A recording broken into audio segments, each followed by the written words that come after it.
اب ذہن کو تھوڑا حاضر کر کے سمجھنے کی کوشش کریں کہ اللہ رب العزت نے اس دنیا میں انسانوں کی ہدایت و رہنمائی کے لیے بہت سارے پیغمبروں کو بھیجا، جس کا سلسلہ حضرت آدم علیہ السلام سے شروع ہوا اور ہمارے نبی آخر الزماں پر جا کر ختم ہوا۔ ہمارے نبی پر دروازہ نبوت بند کر دیا گیا، دروازہ نبوت بند ہو چکا، لیکن ہدایت و رہنمائی کا دروازہ بند نہیں ہوا ہے، یہ صبح قیامت تک کھلا رہے گا۔ تو اب سوال یہ پیدا ہوتا ہے کہ جب اس دنیا میں کوئی نیا پیغمبر آ ہی نہیں سکتا تو پھر لوگوں کی اصلاح و رہنمائی کون فرمائے گا؟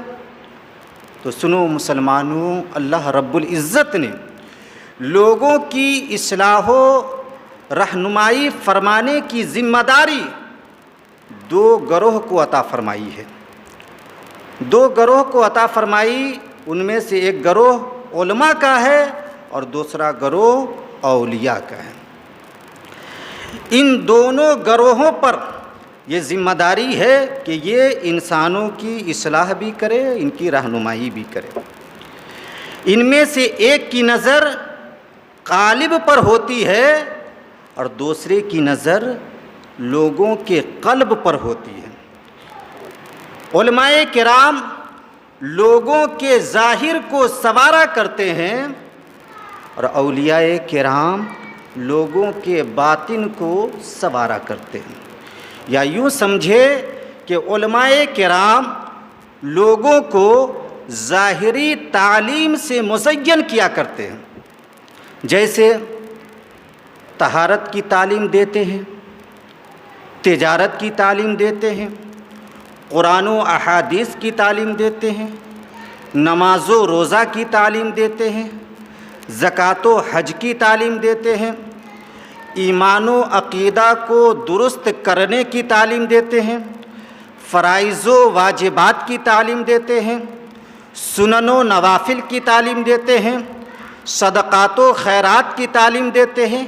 یعنی ہر ضروری تعلیم سے علماء کرام لوگوں کو مزین فرمایا کرتے ہیں، سنوارا کرتے ہیں۔ وہیں دوسری جانب اولیاء کرام لوگوں کو باطنی تعلیم سے مزین فرمایا کرتے ہیں، جیسے تصوف و سلوک کی تعلیم دیتے ہیں، معرفت و حقیقت کی تعلیم دیتے ہیں اور مجاہد و ریاضت کی تعلیم دیتے ہیں۔ پتہ چلا کہ انسانوں کے لیے علماء کرام کی صحبت بھی ضروری ہے اور اولیاء کرام کی قربت بھی ضروری ہے۔ سبحان اللہ، علماء کرام کی صحبت بھی ضروری ہے اور اولیاء کرام کی قربت بھی ضروری ہے، اور ان دونوں کا آپس میں بڑا گہرا تعلق ہے، بڑا گہرا تعلق ہے۔ ایسا گہرا تعلق قائم ہے کہ ایک کے بغیر دوسرے کا کام ہی نہیں چل سکتا۔ مثلا علماء کرام پہلے اولیاء کو پڑھاتے ہیں اور جب وہ ولی بن جاتے ہیں، ریاضت و مجاہدہ کے بعد جب وہ ولی بن جاتے ہیں تو پھر یہی علماء ان کے ہاتھوں پر بیعت ہو کر ان کے مرید بن جایا کرتے ہیں اور ان سے معرفت و طریقت کا علم بھی سیکھا کرتے ہیں۔ سبحان اللہ۔ تو ان دونوں کا آپس میں بڑا گہرا تعلق ہے، بڑا گہرا تعلق ہے۔ ایک کے بغیر دوسرے کا کام نہیں چل سکتا۔ اولیاء کو پڑھنا ہے تو علماء کے پاس ہی جانا پڑے گا، اور علماء اولیاء کے پاس جاتے ہیں معرفت و طریقت حاصل کرنے کے لیے۔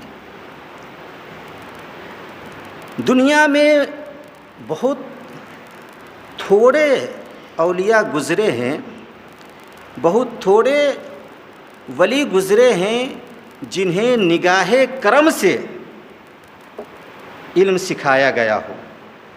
نگاہ کرم سے علم سکھایا گیا ہو یا سینہ کو سینہ سے ملا کر علم عطا کیا گیا ہو، ورنہ سب کو پہلے پڑھنا پڑتا ہے۔ دونوں کا آپس میں بڑا گہرا تعلق ہے۔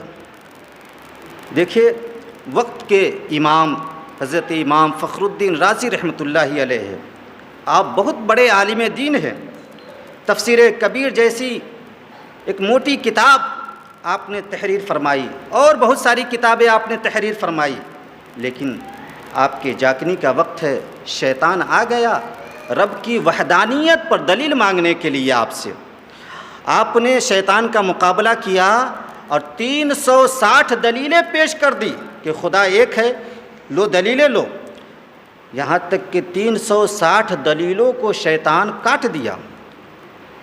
آپ کے پیر و مرشد حضرت نجم الدین کبریٰ رحمۃ اللہ علیہ 300 میل کے فاصلے پر وضو فرما رہے تھے اور اس منظر کو بھی مشاہدہ فرما رہے تھے، اس منظر کو بھی مشاہدہ فرما رہے تھے۔ آپ کو جلال آیا، آپ نے وہیں سے کہا، اے فخر الدین، اے رازی، تم یہ کیوں نہیں کہہ دیتے کہ میں خدا کو بغیر کسی دلیل کے ایک مانتا ہوں؟ سبحان اللہ، کیوں نہیں کہہ دیتے کہ خدا کو میں بغیر کسی دلیل کے ایک مانتا ہوں؟